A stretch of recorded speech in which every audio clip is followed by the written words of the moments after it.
Hey guys, welcome back to the channel. My name is Mike, or the guy with the worst haircut ever, and in today's episode we're going to have a look at developing black and white film at home. We're going to do this with CineStill Df96 Monobath solution. It is a first for me. This will be a step-by-step guide including all the mistakes I will make, and yeah, take along. The film stock we're going to develop in today's episode is an Ilford Pen 400. Just imagine it would say 400 on here. I sadly lost the box. It is waiting happily inside its canister. Now, this is the third film I ever shot. Let's see how this will turn out. Okay, let's start with the obvious. You're going to need your Df96 Monobath solution. I already poured it into a storage container, so it's this one. You're going to need a petrol tank or something similar with a spool that fits your film stock. You're also going to need a funnel. You're also going to need scissors. Next, you're going to need a bottle opener or a opener for film canisters. Since I'm kinda DIY, I'm going to stick with this one. Next thing on the list would be a temperature measuring device. I'm going to use this one. It's designed to measure body temperature. I don't have anything else and it works pretty fine. You're also going to need a smartphone or a stopwatch, a microfiber cloth, preferably a new one, 2 clamps to hang the film and add some weight to the bottom. You're going to need a completely dark room, like a bathroom where you can close the door that has no windows. Or you could buy a dark bag, they are sold online. It's kind of like a bag with zippers in which you can load your film onto the spools. In this tutorial I'm going to use my bathroom because it's completely dark. Oh yeah, and it would be wise to bring your film stock. Okay, I think we're ready for the first step. Remember, this step has to be done in absolute darkness. I'm going to show it with the studio light, but if you're doing it by yourself, there has to be no light in the room. The first thing you should do is to learn how your development tank works. Mine is quite simple. We have a bottom container, an axle that goes in the center. We have a spool that goes on top. There is a small clamp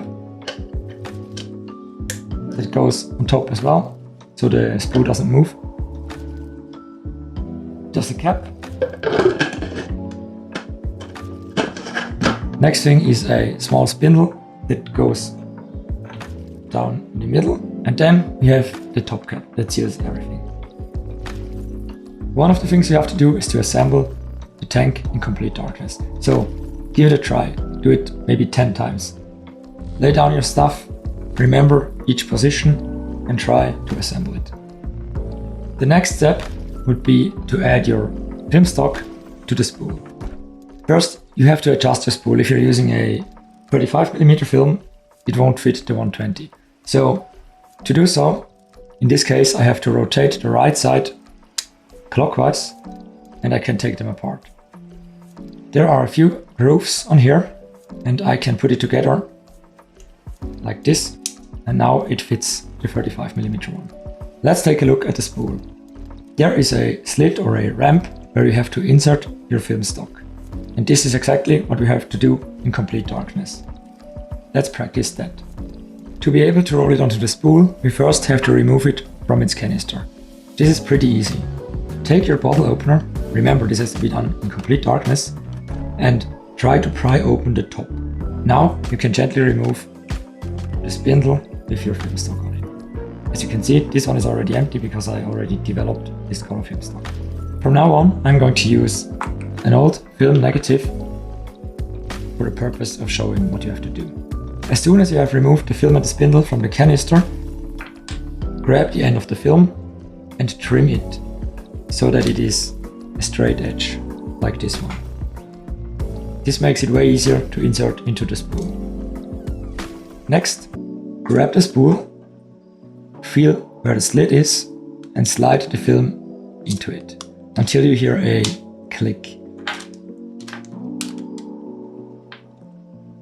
As soon as you have done this, you can start to twist the spool back and forth and the film stock will slide into it. Try to use your pinky to feel the edge of the film until you notice the spindle approaching the spool. Now, Most of the time, the film stock is taped to the spindle, and that's where you have to use your scissors again and cut it right at the spindle. After you cut it, twist the spool again until the whole film is on. Remember, you have to do this in complete darkness. As the film is now on a spool, we have to assemble the Patterson tank. Make sure you have every part laid out in front of you and you know exactly where everything is. First, grab the bottom, insert the spindle, insert the roll, push it down all the way, grab your clip so the roll doesn't move up and down, clip it in, screw on the top, insert the spindle and cap it off. At this point, the tank is light proof and you can turn back on your lights. As the point of this episode is to develop my own black and white film simultaneously as explaining it, I'm going to head to the bathroom and try to load the spool. This is the second spool ever, so yeah.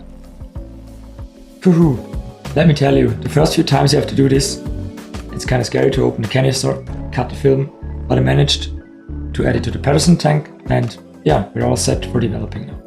As developing the film requires some time management, I think it's the easiest to talk about how you would do it and then go and do it and talk about the results. Since the Df96 Monobath solution is a monobath solution, it only requires 2 steps. The first is to develop the film with the liquid and the second one is to rinse it. One of the first things you should probably do is going to the website and open up the manual. There is a list of film stocks, including every exception or like different treatment required, and make sure your film is listed. As far as I know, the Df96 can develop pretty much every black and white film stock. There are a few more things you should know about the development before we start. The Df96 uses temperature and agitation to steer how much the film is developed. The second thing would be that we can push or pull the film by using different temperatures. As we're not going to do that, and this is something for a later episode, we're trying to be smack dab in the middle and go for 24 degrees Celsius. We've now finally arrived at the first step we have to do, and this would be to heat the solution to 75 degrees Fahrenheit or 24 degrees Celsius. To do so, I'd recommend to use a bathtub or a kitchen sink, fill it up with hot water and put the monobath inside of it. Use your temperature measurement device every few minutes to check the temperature, and as soon as it reaches 25 degrees Celsius or maybe 77 degrees Fahrenheit, remove it from the hot water. For the next step, we have to prepare a timer. Since we're going with 24 degrees Celsius or 75 Fahrenheit, we have to go with intermittent agitation. This is over a period of 4 minutes. For the first 30 seconds, we have to constantly agitate the container. After that, we have to do it for 10 seconds every minute. Grab yourself a cell phone or a stopwatch or something similar and prepare it so that you only have to push the start button and the timer will start. How do we fill the Patterson tank? In theory, and as the internet says, the Patterson tank is light proof even if you remove this top cap. This will reveal a funnel-like structure where you can pour in the liquid. How much developer do we have to pour into the container? As far as I know, and I mean it's kind of obvious, the film has to be totally submerged.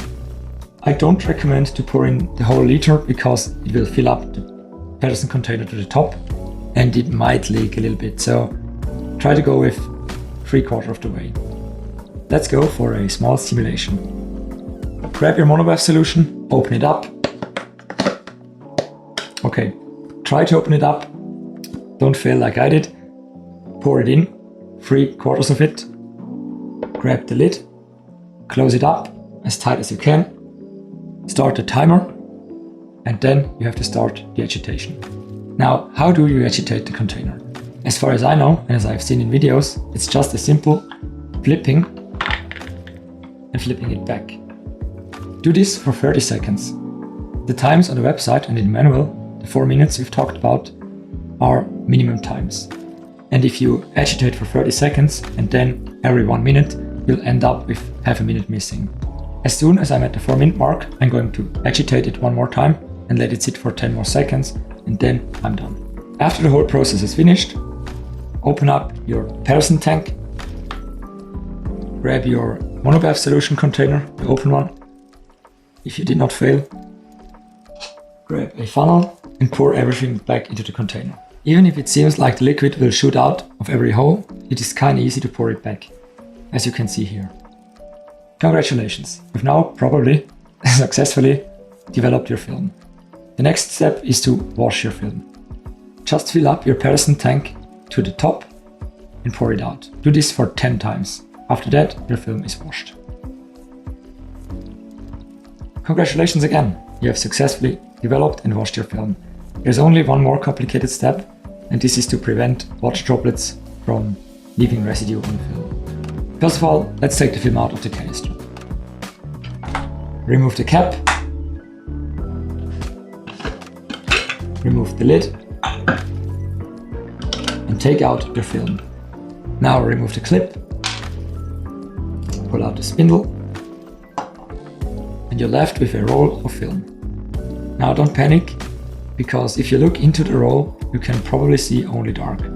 And this is just because there are so many layers of it. Open up the spool as you have done before. And here are your negatives.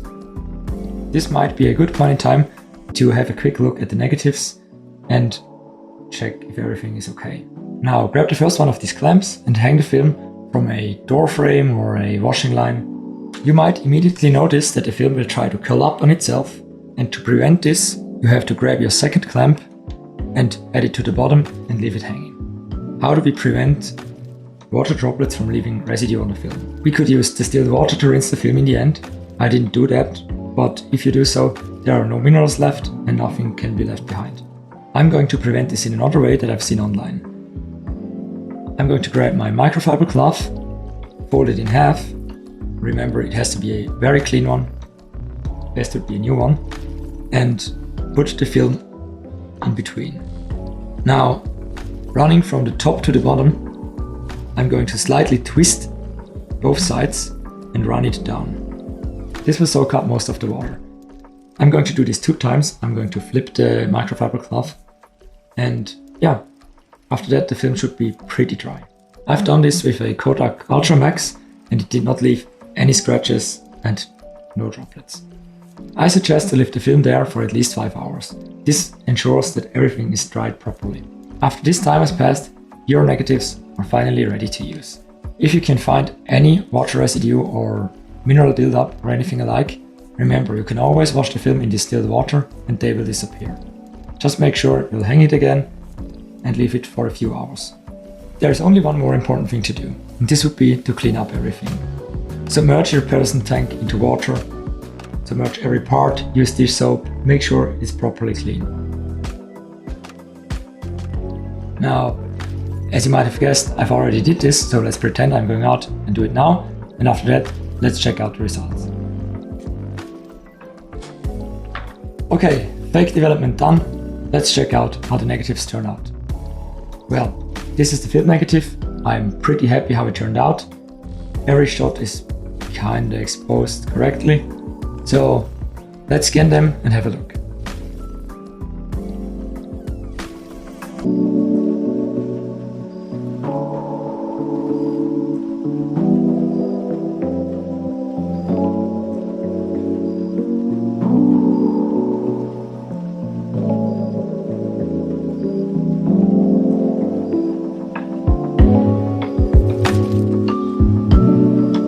Well, there were a few errors on my part.